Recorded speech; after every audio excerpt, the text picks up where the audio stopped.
كي شفتو ما غاديش يقدر يكمل، قلت لهم غادي نرتاحوا حيت كاع عينا، ولكن كنا صابرين وبقينا كل مره كنخليو واحد.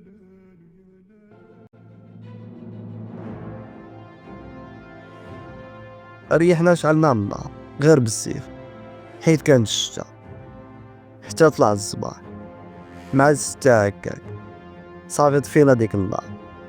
وفاش بغينا نتحركو شدني القلب بحال بغات تجيني الضيق.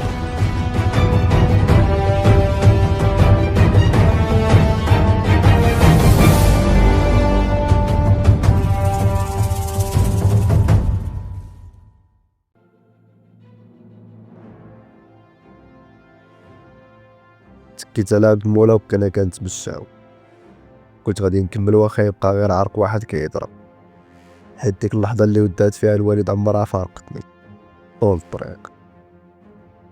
تمشينا وصلنا لنقطه التحميل مع الجوج، جاتنا مرسيدس فيها جوج، طلعت انا عبد المولى والوجدي اللي كان هو الريبيري في لامان، والثلاثه الاخرين ركبوا في الكراسه. 6 سوايع ديال الطريق وصلنا لصوفيا، بعد ما كانوا رجلينا غادي يتقطعوا في داك الكفر، وغادي يفهمني غير اللي مجرب هاد الشعور. وصلنا داك السوري اللي جابنا ودخلنا حنا ب6، دخلنا جوج طلعنا للسطح، قالنا حيدوا حوايجكم كاملين وندخلوا ندوشوا واحد بواحد 5 دقائق ما تعطلوش. حيدنا حوايجنا اللي كانوا ديجا منفخين وكاع من الحدود، ودخلنا دوشنا وجابنا الماكله كلينا وتغطينا غير بالمنطار حيت الحوايج منفخين، ما عدا الشورطات اللي لبسناها واخا منفخين حتى هما، وناسنا حتى الصباح. فقنا فطرنا وبالنا مع الدراري اللي خليناهم مورانا، واش حيين ولا ميتين، واش سلموا راسهم ولا واش دار. جانا داك السوري قالنا غادي نخليكم في الدار ولكن بدون صوت، غادي نجيب واحد 2 نفرات ونجي. دخلنا الشك واش هما صحابنا ولا شي وحدين اخرين.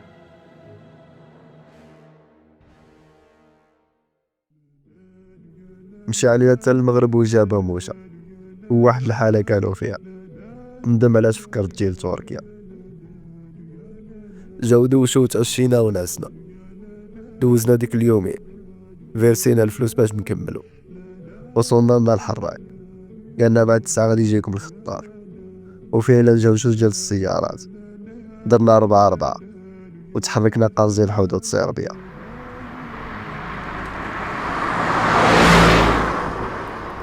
وصلنا للنقطة المعلومة، نزلنا وطلعنا كنجريو، دخلنا للغابة شوية وبدا واحد كيعيط لنا، وكان هذاك هو الريبيري اللي غادي يدخلنا لصربيا. جانا وكملنا الطريق، تمشينا ديك الليلة كاملة حتى 4 ديال الصباح. وصلنا لواحد الخربة وكنا دخلنا لصربيا، شعلنا النار وريحنا، وبقى داك الريبيري السوري كيعيط للخطار، وبقينا كنستنى حيت قالوا لنا نص ساعة نكون عندكم. دازت نص ساعة وباقي ما جاش، وانا دخلني الشك حيت داك الخطار فالكذب كتر من الصح. شوية هو يجي يعيط له، قال له أنا قريب منكم. تحركنا النقطة وكان باقي لها قريب كيلو، طلعنا الطريق وجاتنا اللوطو، طلعنا ب8 بينا شي فوق شي، وكان كيجري بزاف. وصلنا لبيليغراد مع 7، حطنا وشفنا واحد في الكرفي فيه السنادر والحديد، تخبينا فيه. شوية وما يجيو عندنا واحد 2 سوارة اللي غادي يديونا للسكن غير على رجليهم، وجابوا لنا الماكلة حيت كنا ضايعين بالجوع. قالنا واحد فيهم غادي ندير لكم طاكسي يوصلكم للسكن. درنا 4 مشاو 4 الأولى وفيهم الوجدي اللي كان جاي معنا ريبيل. بقينا حنا 4 أنا وصاحبي و2 اخرين بني بالله. كان عطاني داك السوري فلوس الطاكسي، شدينا الطاكسي قاصدين السكن، كانت الطريق عابرة بزاف. وصلنا للسكن جبدتلو الفلوس، قال لي نو قليلة، بلا علينا البيبان وقال لي البوليس. جاب الله كان واحد خونا واجد لنا تما، شفتو عيطلو وجا هضرنا مع داك السوري اللي ركبنا في الطاكسي، قلتلو الفلوس قليل، هضر مع داك اللي كان واجد لنا تما، كملو الفلوس ونزلنا. دخلنا لديك الخربة اللي كان فيها 8 ديال المصريين وضيقة بزاف. دخلت ما لقيتش الوجدي اللي كانوا تحركوا قبل منا، تا هما صارت ليهم نفس القصة. دام داك الطاكسي دار بيهم شوية وحطهم بعاد على ديك الخربة بزاف. بعدا كانت عندهم 50 اورو جاو بيه. جاو كلينا وريحنا حتى الليل. كنا غادي نموتو في ديك الخربة، السراج مسدودين ما كيتفتحوش، وحنا 16 واحد. صبرنا حتى الليل حيت كنا غادي نخرجو ديك الليلة.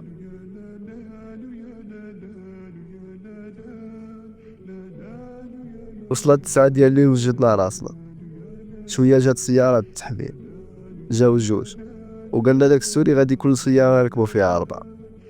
درنا 4 وخرجا 4 المصريين هما الوالا. بغا يخرج معاهم صاحبي قلتلو صبر، حنا غادي نركبو في السيارة الثانية حيت انا مرتاحش دوك الوالا.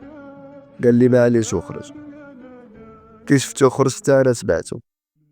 ركبنا وانا ما مرتاحش، وزيد لقيت ديك السيارة فيها الافغان في الكوفر، ودوك الافغان ما كنتش عارف شحال. وركبوا صحابي الاخرين في ديك السيارة الثانية وتحركنا. ديك السيارة الثانية كان كيتمشى بزاف، مشى علينا وحنا بقينا جايين وكان الشيفور تقيل في الطريق. دخلنا للوتورود لقينا الجيب نتاع البوليس كتسنى. فتناها والشيفور تخلع. درت نشوف لقيت متابعينا. الشيفور تخلع وبقى كيجري بواحد السرعة كبيرة أكثر من 220 كيلو. أنا بكثرة ما شفت ديك السرعة أول حاجة جات في بالي هي أنني نشهد.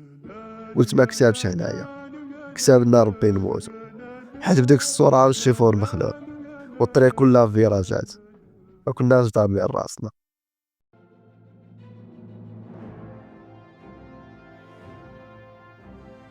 هربنا عليه بشوية ولكن هيات من وحدة صدقوا جوج. منظرنا كنا قراب النقطة اللي غادي ننزلو فيها. دارو بينا كل وحدة من جهة. الشيفور بالخلعة شد واحد الفران فتح الباب ورا. البوليس دارو بينا بقاو كيطلقوا القرطة. الدراري اللي معايا قلت لهم يلا هربوا، ولكن من كثرة الخلعة بقاو شادين غير دوك جوج كلمات: تشدينا تشدينا. البيبان اللي مفتوحين غير باب الشيفور واللي حداه. نتفاد داك المصر اللي كان حدا الشيفور ونقزتو القرطاج في السما. هربت على جنب الطريق. كاين واحد الواد ولكن مغلف بالشر ما يسحب ليه واد، وانا نطيح فيه على يدي. جاب الله ما كانش فيه الماء. مع الخلعة ما حسيتش كاع بديك الطيحة، بقيت كنتمشى غير على يدي في داك الواد.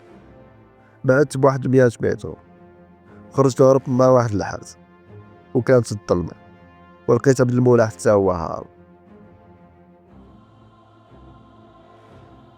جريتو بعدنا شويه لواحد الزرب ديال الشجر. تبعونا جوج حسابنا البوليس. بغينا نهربوا ولكن تكلموا معانا غير جوج صحابنا اللي معانا. زادوا علينا وقطعنا داك الزرب ونعسنا في الارض على اساس نستناو البوليس يمشيو. بقينا صابرين ولكن عبد المولى ما قدش بالبرد. قال لي نسلم راسي، ما خليتوش، بقيت مضارب مع التليفون باش تخدم الكونيكسيون ولكن والو. شويه دازت واحد السياره ديال ديك الفيرما مشات ورجعت. حنا قلنا راه عاقبينا. ناض عبد المولى قال لي والو نسلم راسي. قلت له بعد هاد العذاب كامل تمشي تسلم راسي؟ ما خليتوش ودرتو بيناتنا باش يحمى. واخا حتى هادوك الجوج اللي كانوا معايا في التالي قالوا لي خليه، ولكن ما بغيتش نخليه يمشي يسلم راسي.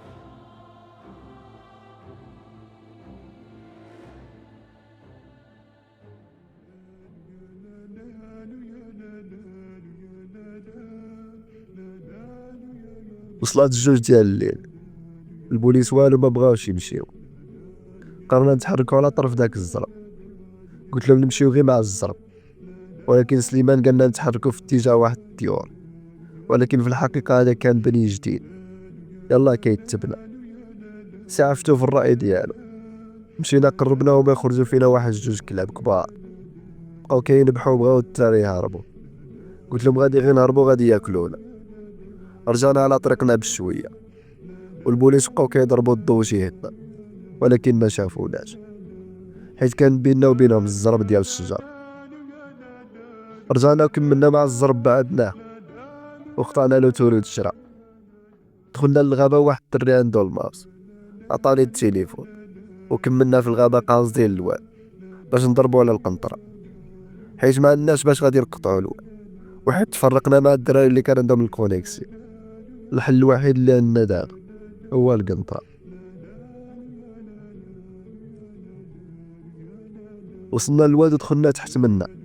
شويه سمعت العسكر كيسخنوا في واحد الخربه.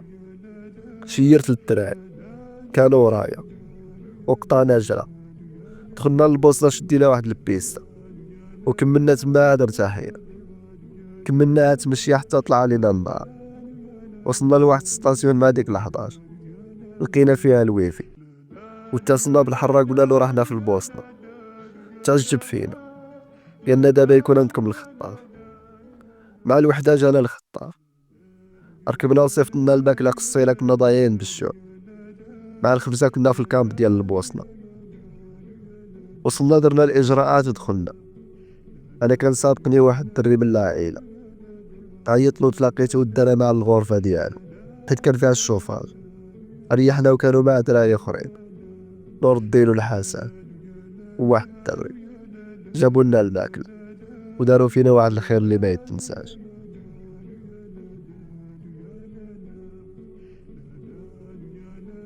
ارتاحينا 3 ايام وخرجنا حنا وياهم كاع مع نفس الحراك. مشينا لحدود كرواتيا تما تاني بدا العذاب ديال بصح. وصلنا لواحد الخربه ونعسنا فيها حتى الصباح. بدا كيطيح الثلج. زدنا بدنا ليله اخرى العذاب ديال الثلج والجوع حتى النهار الاخر وخرجنا. الثلج كيوصل للركبه. تمشينا ليله دخلنا لكرواتيا اللعينه. قالنا الريبيري السوري باللي التحميل ما كاينش. دانا لواحد الخربه اخرى في كرواتيا. بتنا حتى النهار الاخر وقالنا راه جايه سياره وحده كل حراك غادي يمشيو 4 النفرات ديالو. درنا العود وطاح فيا انا وعبد المولى والساسي اللي كان من العائله وواحد الدري سليمان اللي كان مريض بزاف. مشينا حنا 15 واحد. جا الطوموبيل داسيا ركبنا 12 و3 رجال اللي كان فيهم الساسي. مشينا مكرفسين في ديك اللوطه حتى وصلنا لحدود سلوفينيا. يلا وصلنا للقنطرة اللي في الحدود. نزلنا والبوليس جا. انا هربت دخلت في واحد الغابة على جنب الطريق والبوليس شدو الدراري. ما لقيت ما ندير. صحابي قاعد شدو التليفون ما فيهش كونيكسيون والثلج بزاف.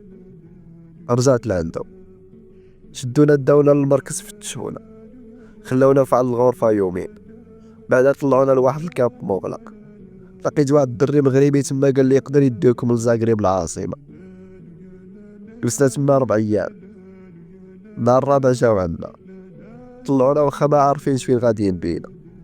ولكن ديك الهضره ديال داك الدري مخليه فينا الامان اننا نمشيو لزاغريب حتى لقينا راسنا في الديوانه ديال البوسنه. تما رجعونا للبوسنه كامبياج. رجعنا لقينا الدراري اللي خرجوا معنا حتى هما طاحوا عليهم البوليس. فاش تحملنا حنايا لقيتهم باغيين يعاودوا ديك الليله يخرجوا. اتصلت بالحراق قلت له راني وليت وغادي نعاود نخرج مع الدراري. قال لي ارتاح ولا راك قاد تخرج. صافي قررت نخرج. عبد المولى حتى هو قال لي نخرج معاك. المهم مرتاحين ومع 12 ونص خرجنا مع الدراري. تلاقينا بالريبيري كان جروب كبير فيه 45 واحد. خرجنا في داك الليل وكان الثلج بزاف. انا وصحابي ما دينا لا ماكله لا حتى حاجه ولكن الدراري ما فاتوناش. وصلنا النقطه ولكن كيف العاده تحميل ما كاينش. ضلينا تما وزدنا الليل حتى للصباح ومازال ما كان والو. قالوا لنا غتجيكم واحد المنظمه تديكم ولكن غادي يجيكم بوليس هما الوالد ولكن غير الكذوب. مشينا وقفنا في الطريق شويه جاو غير البوليس فتشونا وصار جاونا للحدود. رجعنا واتصلنا بالحراق صيفطنا الطاكسيه ورجعنا للكاب مرمدين.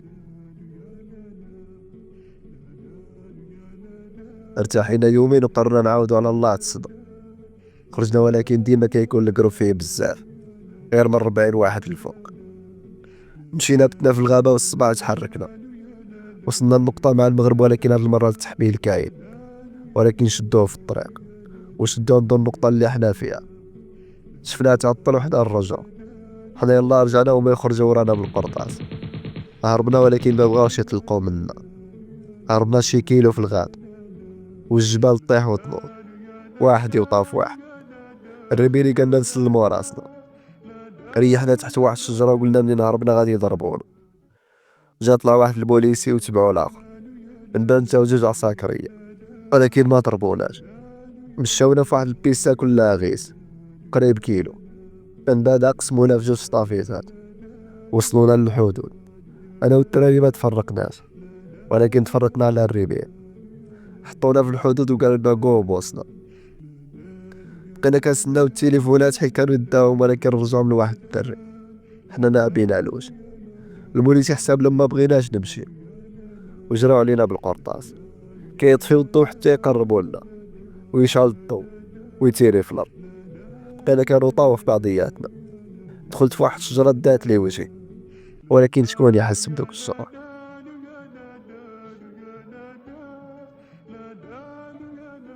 دخلنا للبوسنة وحنا عاد في الحدود وتخالفنا على الاتجاه. دوك المصريين باغيين يرجعوا لكرواتيا، وحنا قلنا لهم البوسنة راه في هذا الاتجاه اللي نمشيو عليه، ولكن ما متيقيناش وبغينا نرجعوا على الاتجاه الخطأ، ولكن حنا ما خليناهمش حيت الكونيكسيون عندهم غير هما. اتصلنا بالحراق هو شرح لهم بلي راهم غالطين وقال لهم تبعوا غير المغاربة، مما قالوا لكم سيروا سيروا. كملوا معنا حتى النقطة اللي غادي يجيو فيها الطاكسيات ورجعنا تاني مدمرين.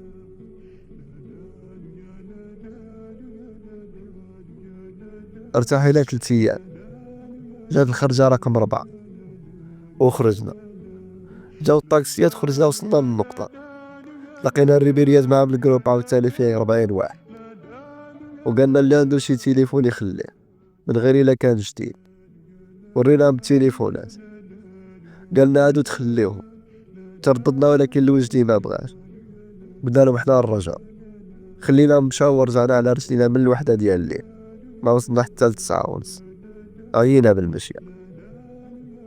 رجعنا ارتحينا ديك اليومين، قالنا الحراق غادي نفرقكم، نشوف هاد المنحوس فيكم شكون هو. فرقنا وقالنا غادي تخرج انت وعبد المولى والساسي مع واحد الريبيري سوري، والوجدي وجوج دراري خرجوا مع جروب اخر، ونور الدين والحسن بقاو هو سليمان وسفيان في الكامب. حنا خرجنا كيما العادة، حملونا الطاكسيات النقطة اللي غادي نلقاو فيها الريبيري. لقينا بالريبيري وهاد المرة كان الجروب فيه غير 18 واحد. تحركنا وخرجنا بالفيلاج باش نقطعوا واحد لوتوروت وندخلوا في الغابة.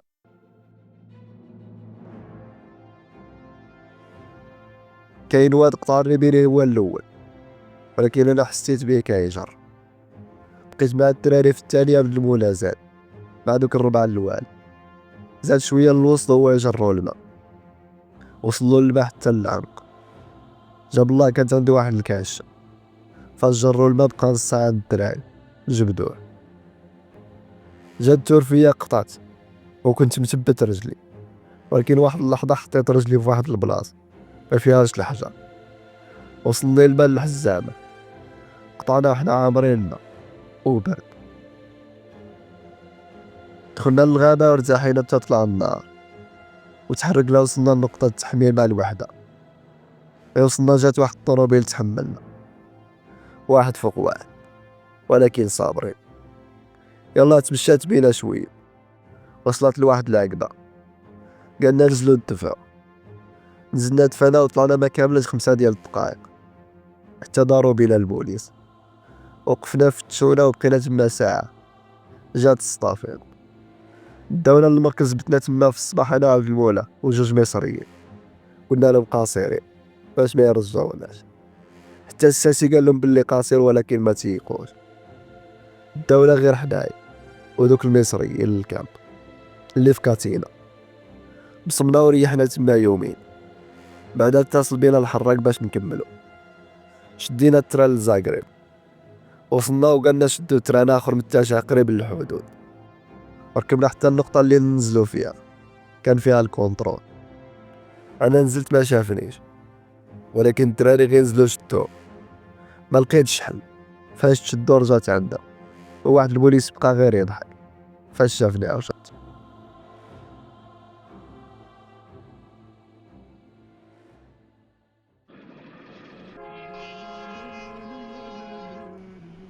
جا التران اللي كيهرط للمحطة الكبيرة، قالوا لنا رجعوا لزاغريب.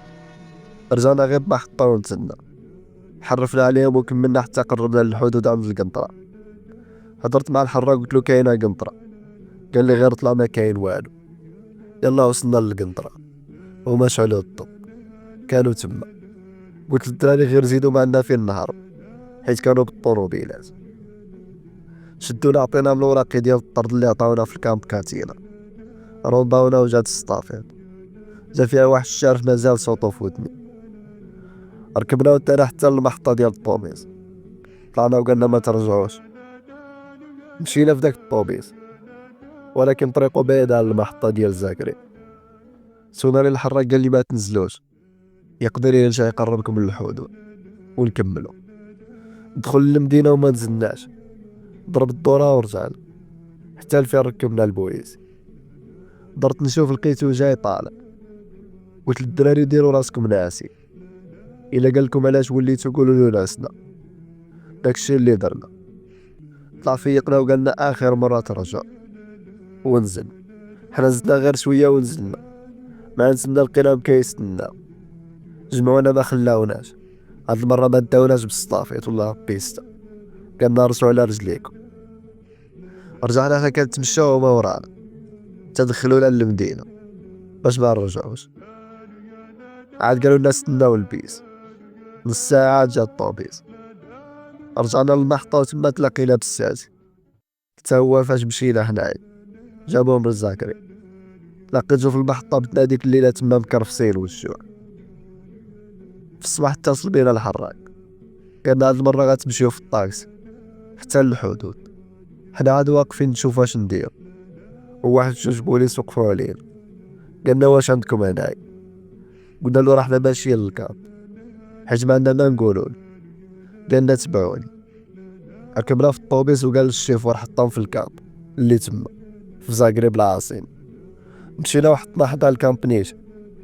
مشينا للكامب وقلت الدراري ما تعطيهمش الورقة اللي عطاونا في كامب كاتينا، ولكن مع البوليس جا جبدوا ليه الوراق. حنا 4 قالنا سيروا الكامب اللي في كاتينا، ما قبلوناش تما. ودخل غير الساسي حيت ما مشاش معنا ملي مشينا لكاتينا، حيت حنا كنا قلنا لهم قاصرين علاش داونا تما. دخل غير الساسي عطاتو التليفون باش يشارجيه، دخل كلا وشارجا التليفون وجا وتحركنا مع العصا. صيفط لي الحراق النقطة اللي غادي تجي فيها الطاكسي ومشي. قال لي ما تهضروش مع مول الطاكسي وما تعطيه والو. جا الطاكسي الاولى قال نعطيوني الوراق، درنا راسنا ما فاهمينوش، ما بغيناش نعطيو ومشى. اتصل بالحراق قلت له راه طلب لي الوراق وما عطيتوش وراه مشى. قال لي غتجيكم واحدة اخرى دابا 5 ديال الدقائق. وجا طلعنا وبقى كيسولنا ما رديناش عليه. زيد حدا واحد ستاسيون واحد، قالنا ما بغيتوش تهضروا معايا حتى انا ما نديكمش. عاود اتصلت بالحراق وعاودت له اللي صرا معانا. قال لي غتجيكم واحدة اخرى ولكن هاد المرة تفرقوا، غادي يمشيو 2 ويلحقوهم 3. وداك الشيء اللي دار. جا الطاكسي مثل المصريين غادي تمشيو نتوما 2. ركبوا في الطاكسي وما عرفت واش قال لهم ولكن نزلها. مشى شويه ورجع هزها. صونيت الحراق قلت له راه داها. قال لي هيا جاياكم طاكسي تاني. جات ركبنا وصيفط لي النقطه اللي غادي ننزلوا فيها وقال لي صيفط لي المباشر. صيفط المباشر ونزلنا. قال لي الحدود قريبه لكم ب 700 متر، شوف الدراري اللي سبقوكم واجري وما تقطعش الاتصال. تحركنا نشوفوا الدراري وبانت لنا واحد الطوموبيل جايه. دخلنا للغابه وهي فات الدراري 2 خرجوا. عيطت لهم وجاو طراسينا النقطه وبدينا كنجريو. قطعنا واحد البيستا والسكه ديال الدراري، ولكن لقينا الواد المنحوس محطم الاحلام الفاصل بين كرواتيا وسلوفينيا. قال لي الحراق على اليسار ب 100 متر كاين واحد البلاصه فيها الحجر، قطعوا منا. لقيتها وقطعنا منا. الماء وصلنا حتى للصبطه. قطعنا ولقينا واحد السياج قال لي شوف شي بلاصه يكون مطيحين على الحراق. انا عاد درت نشوف، لقيت الباب مفتوح. دخلنا قال لي على سلامتكم راكم في سلوفينيا. تحركنا شويه وحده فرحانين.